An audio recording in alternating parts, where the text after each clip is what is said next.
Iran के supreme leader Khamenei इस वक्त इजराइल और अमेरिका की आंखों की किरकिरी हैं। लिहाजा ट्रंप और नेतन्याहू दोनों खामेनेई के खात्मे के बाद विकल्प तलाश रहे हैं कि खामेनेई के बाद किसके हाथ दी जाए ईरान की कमान। ईरान में खामेनेई के बाद क्या है विकल्प, इस रिपोर्ट में देखिए। Reza Pahlavi, Benjamin Netanyahu, Donald Trump और अब महमूद मुराद खानी ईरान के सुप्रीम लीडर अयतुल्लाह खामनेई के खात्मे का इंतजार कर रहे ये चार किरदार हैं।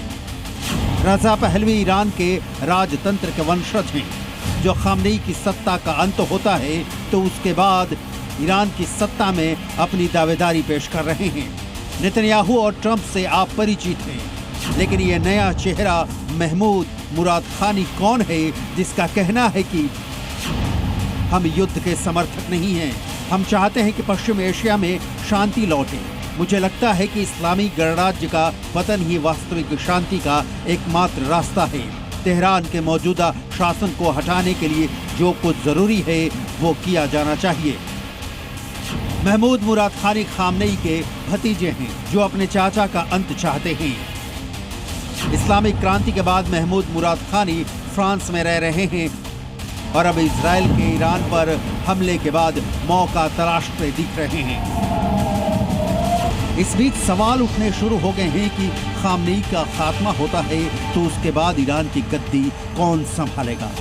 खामनेई के पास ईरान में कोई पद नहीं है, लेकिन राष्ट्रपति हो या सेना या सरकार, खामनेई के इशारे के गुलाम हैं। तो खामनेई का द एंड होता है तो ईरान को कौन संभालेगा?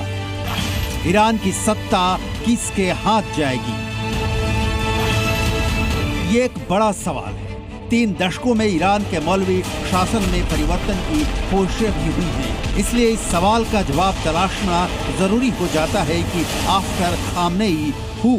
इनमें पहला संगठन है पीपल्स मुजाहिदीन, जिसे मुजाहिदीन खल्क MEK या People's Mujahideen Organisation of Iran के नाम से जाना जाता है। 1979 की ईरानी क्रांति के दौरान शाह को गिराने में निर्णायक भूमिका निभाई थी। MEK ने गुरिल्ला युद्ध लड़ा, ईरान में अपनी छाप छोड़ी, लेकिन इस संगठन के पास कितनी ताकत बची हुई है और अमेरिकी ताकत इस संगठन को खामनेई के बाद कबूल करेगी या नहीं, ये फिलहाल नहीं कहा जा सकता।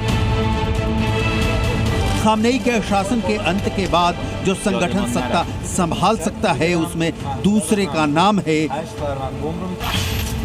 ग्रीन मूवमेंट, जो 2009 के राष्ट्रपति चुनाव के दौरान उभरा था। इस आंदोलन का मकसद ईरानी शासन को चुनौती देना और अधिक स्वतंत्रता और मानवाधिकारों की वकालत करना था। लेकिन ग्रीन मूवमेंट इस्लामिक गणराज्य की संस्थागत नींव में विश्वास करता है और केवल लोकतांत्रिक सुधार चाहता है। अमेरिका ऐसे संगठन के हाथ ईरान की सत्ता नहीं जाने देगा। अब सवाल उठता है कि खामनेई के बाद तीसरा कौन दावेदार है?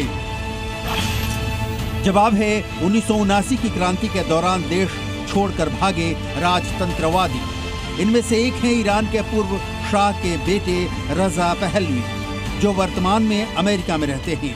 इजराइल के हमले के बाद एक बार फिर रजा पहलवी ने वापस लौटने की बात कही है, इजराइल के हमले का समर्थन किया है।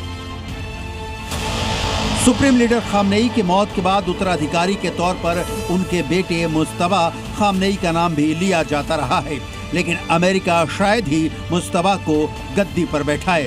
लिहाजा इस सवाल का सटीक जवाब फिलहाल किसी के पास नहीं है कि खामनेई के बाद कौन संभालेगा ईरान की गद्दी। ब्यूरो रिपोर्ट, जी मीडिया। जी न्यूज़।